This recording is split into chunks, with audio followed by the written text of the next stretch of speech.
আল্লাহ রাসূল সাল্লাল্লাহু আলাইহি ওয়াসাল্লাম বলেন, আদাবানি রাব্বি ফা আহসানা তা'দীবি। আদাবানি রাব্বি, আমার রব আমাকে আদব শিক্ষা দিয়েছেন, খালি সাধারণ আদব নয়, ফা আহসানা তা'দীবি, আদবের মধ্যে সবচাইতে সুন্দর, সবচাইতে উত্তম আদবটা আমার রব আমাকে শিখিয়ে দিয়েছেন। সুবহানাল্লাহ।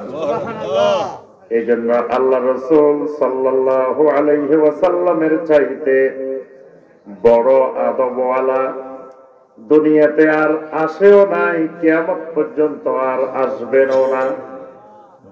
আল্লাহর জমিনে সবচাইতে বড় আদবওয়ালা এবং যিনি দুনিয়ার মানুষের আদবের শিক্ষক, তিনি হলেন মুহাম্মদুর রাসূলুল্লাহ সাল্লাল্লাহু আলাইহি ওয়াসাল্লাম। এই কারণে আল্লাহ রাব্বুল আলামিন সূরা আল কলমের 4 নম্বর আয়াতে কারিমায় আল্লাহ পাক বলছেন, ইন্নাকা লাআলা খুলুকিন আযীম। ও নবী, আপনাকে আমি খালি চরিত্রবান বানাই নাই, আপনাকে এমন এক চরিত্র দিয়ে আমি দুনিয়ায় পাঠাইছি, যেই চরিত্রটা হলো খুলুকে আযীম, মহান চরিত্র। খালি উত্তম চরিত্র না, এক মহান চরিত্র দিয়ে আপনাকে পাঠাইছি। সুবহানাল্লাহ। আল্লাহ রাব্বুল আলামিন হইলেন আযীম, ওয়া হুয়া রাব্বুল আরশিল আযীম। আরশ হলো আযীম, কোরআন হলো আযীম।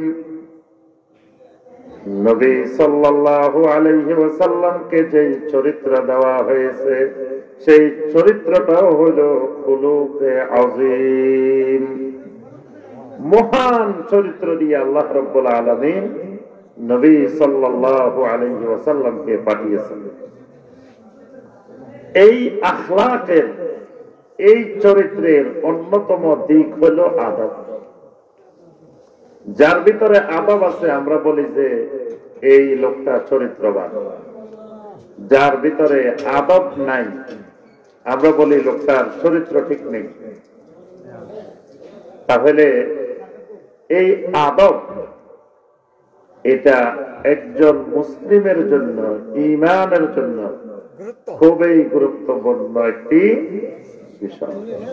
এই জন্য আমাদেরকে সবসময় আদবের দিকে খেয়াল রাখা দরকার। সর্বপ্রথম আমাকে আপনাকে আদবশীল হইতে হবে, আদব রক্ষা করতে হবে। যিনি আমার রব্বে কারীম, যিনি আমার খালেক, যিনি আমার মালিক, যিনি আমার একমাত্র রব, সে আল্লাহ রাব্বুল আলামিনের সাথে প্রথমে আমার আদব রক্ষা করা লাগবে। এক নম্বরে সবার আগে যার সাথে আমার আদব রক্ষা করতে হবে তিনি হলেন আমার রব। আল্লাহ রাব্বুল আলামিনের সাথে বান্দার আদব। আল্লাহ রাব্বুল আলামিন বান্দাকে সবচাইতে সুন্দর গড়ন দিয়ে আল্লাহ রাব্বুল আলামিন সৃষ্টি করেছেন। আমাকে আপনাকে বানাইছেন কে? আল্লাহ রাব্বুল আলামিন বলেন, বান্দা তোমাকে শুধু আমি বানাই নাই, ইয়া আইয়ুহাল ইনসান মা গাররাকা বিরাব্বিকাল কারীম আল্লাযী খালাকাকা ফাসাওয়াকা ফাআদালাক ফি আইয়ি সূরাতিন মা শাআ রাক্কাবাক। আল্লাহ রাব্বুল আলামিন বলেন, আমি তোমাকে সৃষ্টি করেছি, এরপরে তোমাকে আমি সুবিন্যস্ত করেছি। তোমার কোন জিনিসটা কোন জায়গায় দেওয়া দরকার, কোন জিনিসটা কোন জায়গায় দিলে তোমাকে সুন্দর দেখা যাবে, ওই জিনিসটাকে আমি ওই জায়গায় স্থাপন করেছি। তোমার চোখগুলো কোথায় দিলে সুন্দর দেখা যাবে? তোমার চোখ দুটাকে ওই জায়গায় দিয়েছি। তোমার কান দুটাকে কোন জায়গায় দিলে তোমাকে সুন্দর দেখা যাবে? তোমার কান দুটাকে সেই জায়গায় দিয়েছি। তোমার নাকটা কোন জায়গায় দিলে তোমাকে সুন্দর লাগবে? নাকটা সেই জায়গায় স্থাপন করেছি। তোমার কোন অঙ্গটা, কোন অংশটা কোন জায়গায় দিলে তোমার মধ্যে আহসানে তাকদীম হবে, ওই জায়গায় তোমাকে সেভাবেই গঠন করেছি। আল্লাহ পাক সূরা ৩ এর মধ্যে বলছেন, লাকাদ খলাকনাল ইনসানা ফি আহসানি তাকবীম। আল্লাহ রাব্বুল আলামিন বলেন, বান্দা তোমাকে এমন এক গড়ন দিয়েছি, যে গড়নটা হলো আহসান তাকবীম, সমস্ত সৃষ্টির মধ্যে সবচাইতে সুন্দর গড়নটা তোমাকে দিয়েছি।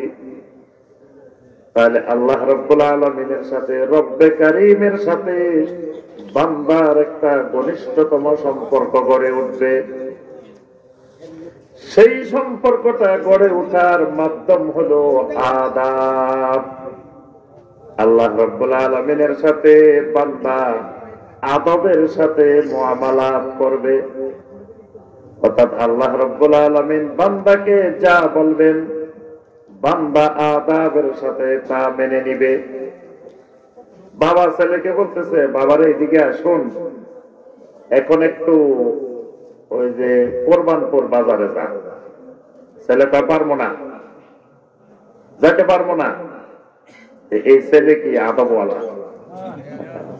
এই ছেলে কি?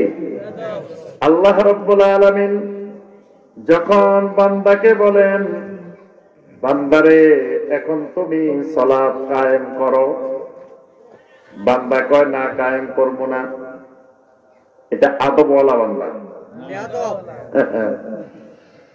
আল্লাহ রাব্বুল আলামিন বান্দাকে বলেন, বান্দা খবরদার, পর্দাবিহীন হিজাববিহীন রাস্তায় বাহির হইও না। যখন তুমি রাস্তায় বাহির হইবা, পর্দার সাথে হিজাবের সাথে বাহির হও। এখন বান্দা কয় না, আমি পর্দা করবো না। আদব নেই, আল্লাহ রাব্বুল আলামিনের সাথে আদব নাই। আল্লাহ রাব্বুল আলামিন বান্দাকে বলেন, বান্দা মাদক হলো নাপাক, মাদক হলো মিন আমালিশ শাইতান, এটা হলো শয়তানের কাজ। ফাজতানিবু, খবরদার মাদক পরিহার করো, মাদক ছাড়ো, মাদকের সাথে কোনো সম্পর্ক রাখিও না। বান্দা কয় না, মাদক ছাড়া আমার চলে না। এই বান্দা কি? বেয়াদব বান্দা। আল্লাহ রাব্বুল আলামিনের আদেশ নিষেধ মানে না, আল্লাহ রাব্বুল আলামিনের সাথে আদব রক্ষা করে না।